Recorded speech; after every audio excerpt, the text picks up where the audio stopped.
Hi, Chag Sameach, Moedim L'Simcha. It's so nice to be with you on Shavuot.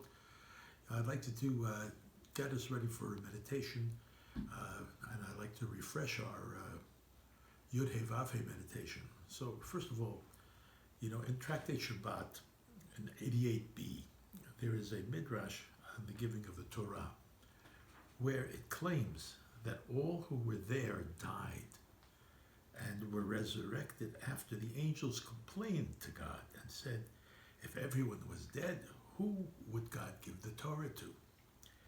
Well, acquiescing to this critique, a heavenly dew descended, and all who were there were resurrected back to life, and they were ready to be given the Torah. What can this mean for our meditation practice?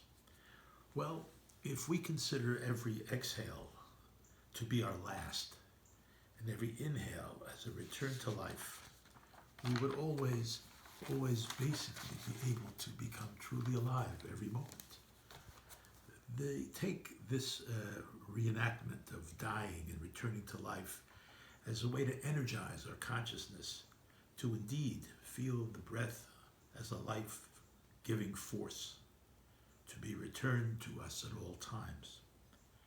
Now, by paying attention to the breath as this giving and taking of giving, if you will, ourselves, as the rabbinic saying says, an access to the Torah, which is the tree of life, and that to receive it is to embrace it as a way to be truly alive, as it says, Atem hadvekim Adonai chaim kulchem hayom, those who cleave onto the divine Spirit, all of you are alive today. Another way of seeing this view of death and rebirth is that in order to fully embrace life, our egos must be, in some ways, dying, or at least diminished.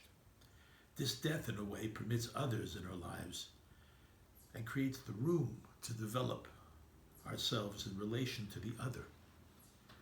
And this interaction is the dew that enlivens us and prepares us for all that life may bring, prepares us for all that we experience, both sorrow and joy. The death of the ego allows us for room for the divine to be present in our consciousness. So to prepare for this meditation, if you could sit straight on a chair, or if you sit cross-legged on the ground, it's best to basically be in a dignified, erect position, our feet on the ground untangled, our hands either in our lap or on our knees, and to basically take a breath, first in and out, cleansing, a deep inhale and then a vigorous exhale.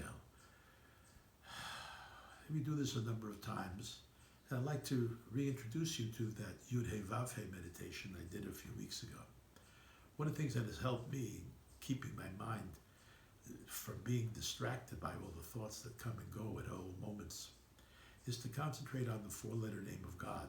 The Yud being the beginning of breath, the He, the inhale, the Vav holding it for a mere moment, and then exhaling the second He, and then going back to the Yud, creating a cycle of life, a cycle of being able to pronounce God's name in the only way possible, and that is to breathe. Yud, He, Vav, He. Yud, He, Vav, He. So sit as long as you can or feel able to, and see if this technique helps you avoid the distractions that are coming and going at all times. And there are other videos by my colleagues in Nishmat Chaim, and we hope that you'll take advantage of those as well. So Chag Sameach, Chag Shavuot Tov.